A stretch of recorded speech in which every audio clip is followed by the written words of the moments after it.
Good morning friend. आज हम लोग शुरू करने वाले हैं एस्टिमेटिंग एंड कॉस्टिंग। तो एस्टिमेटिंग का मतलब क्या होता है? एस्टिमेटिंग का मतलब होता है कोई भी चीज़ को गणना करना, और कॉस्टिंग का मतलब क्या होता है? उसका कॉस्ट बताना। तो कोई भी चीज़ को गणना करके उसका हमको जब कॉस्ट बताते हैं तो उस चीज़ को हम लोग क्या कर देते हैं? एस्टिमेटिंग एंड कॉस्टिंग कर देते हैं। तो अब सवाल उठेगा कि जो एस्टिमेटिंग होता है वह क्या होता है?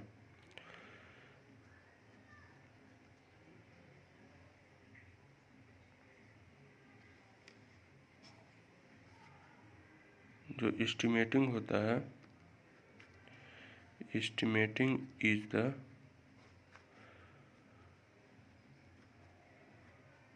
Probable cost.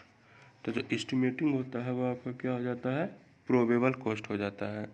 अब प्रोबेबल कॉस्ट क्या होता है? प्रोबेबल कॉस्ट करने का मतलब हो जाता है संभावित, माने संभावना। एक्चुअल नहीं होता है। एक्चुअल मतलब एस्टिमेट में आपका एक्चुअल नहीं होगा, लेकिन एक संभावित हो जाएगा कि आपका इतना कॉस्ट निकल के आ रहा है। तो उस चीज़ को हम लोग क्या कर देते हैं? एस्टिमेटिंग कर देते हैं। आगे कह रहा है कि if the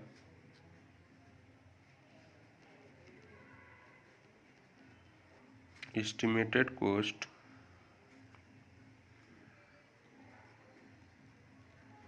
is greater than the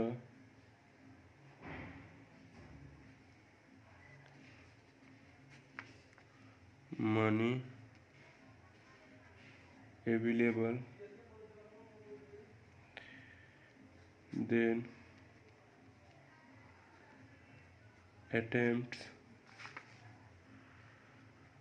are made to। तो हम लोग समझ गए कि एस्टिमेटिंग जो होता है वो आपका क्या हो जाता है? एक प्रोबेबल कॉस्ट हो जाता है। प्रोबेबल कॉस्ट करने का मतलब एक संभावित कॉस्ट हो जाता है। वह एक्चुअल कॉस्ट नहीं होता है। उसको जो संभावित कॉस्ट हो जाता है उस चीज़ को हम लोग क्या कर देते हैं? एस्टिमेटिंग कर देते हैं। आगे कह रहा है कि अगर एस्टिमेटिंग कॉस्ट आपका ग्रेटर हो गया किससे? मनी अवेलेबल से, then attempts are made to. जैसे मान लीजिए हमको मनी 1 लाख रुपया है और एस्टिमेटिंग में मेरा क्या आ गया? 1,50,000 हो गया। तब उस कंडीशन में अब हम लोग क्या करेंगे? तो उस कंडीशन में हम लोग क्या करेंगे? उस कंडीशन में हम लोग reduce the cost of reducing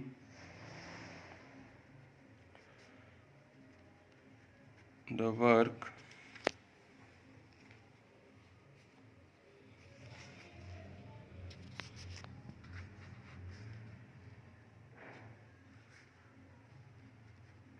और बाय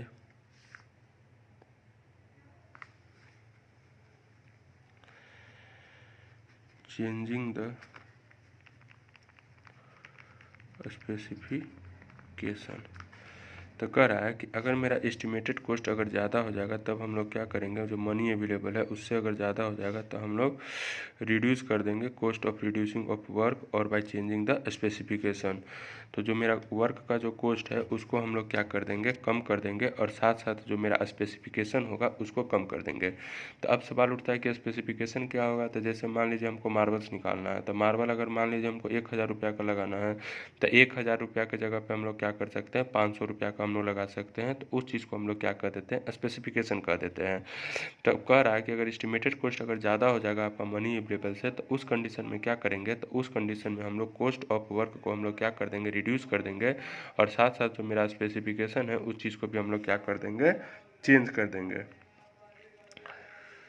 आगे कह रहा है the quantity of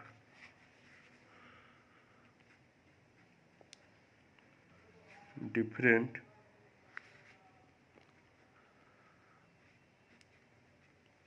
item of work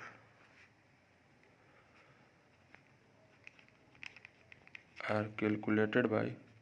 तो देखिए, डिफरेंट आइटम ऑफ वर्क जैसे हो गया कि वो सब चीज़ को हम लोग कैसे कैलकुलेट करेंगे? उसका क्वांटिटी। तो उसका क्वांटिटी कैलकुलेट करने का क्या होता है? सिंपल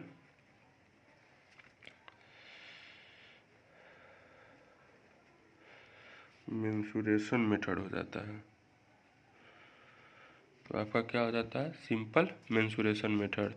तो आराम से हम लोग क्या करते हैं कि मेंसुरेशन मेथड की मदद से इसको हम लोग कैलकुलेट कर लेते हैं। तो कह रहा है कि quantity of different item of work are calculated by simple mensuration method. तो सिंपल मेंसुरेशन मेथड के द्वारा हम लोग क्या करते हैं, उसका क्वांटिटी करते हैं।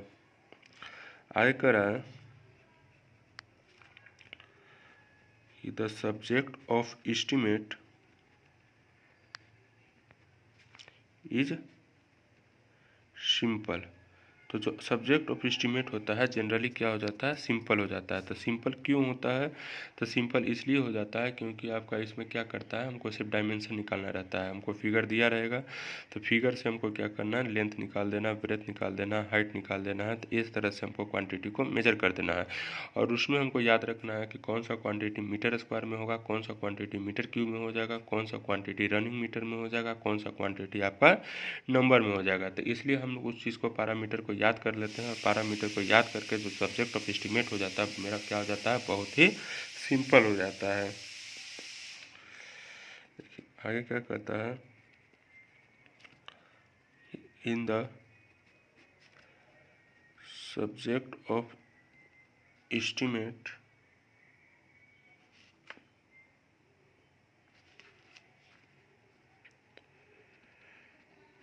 Required to drawing. तो देखिए सब्जेक्ट ऑफ एस्टिमेट में हमको क्या चीज़ का ज़रूरी पड़ता है, तो सब्जेक्ट ऑफ एस्टिमेट में हमको सबसे ज़्यादा जो ज़रूरी पड़ता है वो आपका ड्राइंग का ज़रूरी पड़ता है। तो ड्राइंग का ही ज़रूरी पड़ेगा। क्यों ड्राइंग का ज़रूरी पड़ेगा, तो ड्राइंग का ज़रूरी हमको इसलिए पड़ेगा क्योंकि उसी के माध्यम से हमको लेंथ निकालना है, उसी के माध्यम से हमको ब्रेथ निकालना है, और उसी के माध्यम से हमको क्या निकाल लेना है, हाइट निकाल देना है। तो इसलिए जो सब्जेक्ट ऑफ एस्टिमेट होता है वो उसमें आपको क्या का ज़रूरी पड़ता है, ड्राइंग का ज़रूरी पड़ता है। One who understand and can read drawing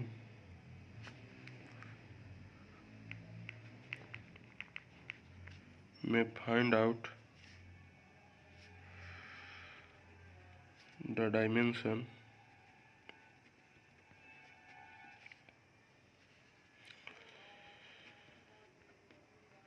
length, breadth and height. तो कह रहा है कि जो आपका अंडरस्टैंड कर रहा है, कैन रीड ड्राइंग में फाउंड अ डायमेंशन, जो ड्राइंग को अंडरस्टैंड करता है तो उसको हम लोग को क्या ज़रूरी पड़ता है, तो जो ड्राइंग को बढ़िया से एस्टिमेट करता है या ड्राइंग को बढ़िया से जो जानता है उसके लिए आपका लेंथ, ब्रेथ और हाइट का ज़रूरी पड़ जाता है। आगे कह रहा है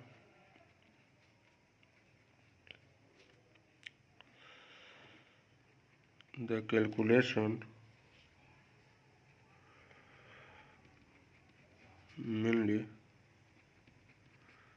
consist of the length into breadth into height, फिर आपका लेंथ into ब्रेथ, फिर आपका लेंथ इंटू हाइट हो जाता है। तो देखिए जब हम लोग कैलकुलेशन करते हैं तो कैलकुलेशन में जनरली हम लोग को क्या कैलकुलेट करना रहता है, एक मीटर क्यूब में हो जाएगा, एक आपका मीटर स्क्वायर में हो जाएगा। तो मीटर स्क्वायर में एक आपका लेंथ इंटू ब्रेथ हो जाएगा, और एक मीटर स्क्वायर में आपका लेंथ इंटू हाइट हो जाएगा। तो जो हम लोग कैलकुलेशन करते हैं उसमें हमको क्या चाहिए, लेंथ चाहिए, ब्रेथ चाहिए, हाइट चाहिए, लेंथ इंटू ब्रेथ चाहिए, और लेंथ इंटू हाइट चाहिए।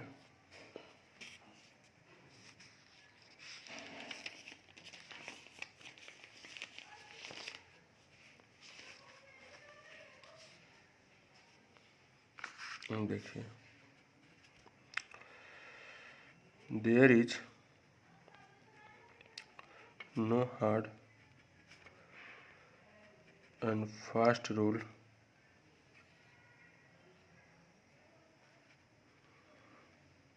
for finding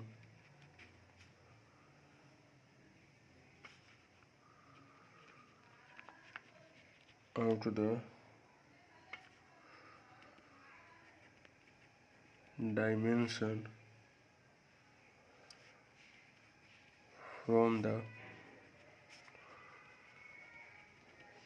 drawing. ड्राइंग में क्या हो जाता है, प्लान हो जाता है, एलिवेशन हो जाता है और सेक्शन हो जाता है। तो देखिए यहाँ पे कोई हार्ड एंड फास्ट रूल नहीं है किस चीज़ को फाइंड करने के लिए, ड्राइंग से डायमेंशन फाइंड करने के लिए। जैसे प्लान हो गया, एलिवेशन हो गया, सेक्शन हो गया। ड्राइंग में हम लोग को क्या चीज़ पड़ता है, तो ड्राइंग में आपका एक प्लान होता है, आपका एक एलिवेशन होता है और एक आपका सेक्शन होता है। तो यहाँ पे कोई भी हार्ड एंड फास्ट रूल नहीं है। आगे करता है कि which is very important in the estimating. तो कह रहा है कि अगर हम लोग एस्टिमेट करते हैं तो एस्टिमेट करने में सबसे ज़्यादा ज़रूरी किस चीज़ का पड़ता है।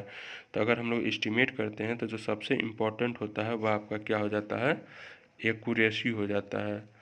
वह आपका किस चीज़ क्या हो जाता है, एक्यूरेसी हो जाता है। आगे कहता है कि rates in the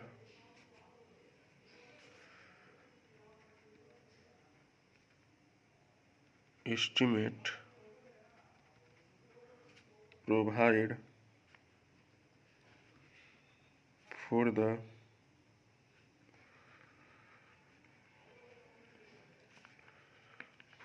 complete work which consists of cost of material, cost of transport,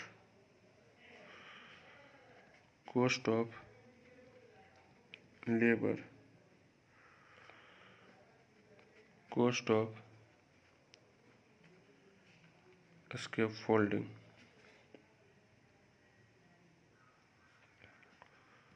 cost of tools and plants.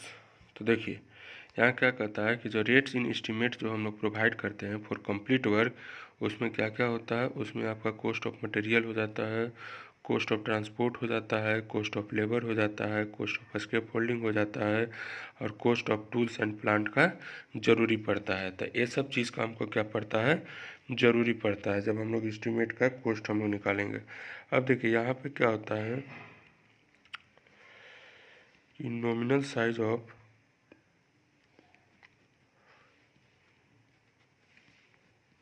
Standard bricks. तो हम लोग का दो तरह का ब्रिक्स होता है, एक स्टैंडर्ड ब्रिक्स हो जाता है, एक आपका ट्रेडिशनल ब्रिक्स हो जाता है। तो जो आपका स्टैंडर्ड ब्रिक्स का जो नॉर्मल साइज होता है वह आपका हो जाता है 20 centimetre into 10 centimetre into 10 centimetre. आगे देखिए nominal size of traditional BRICS.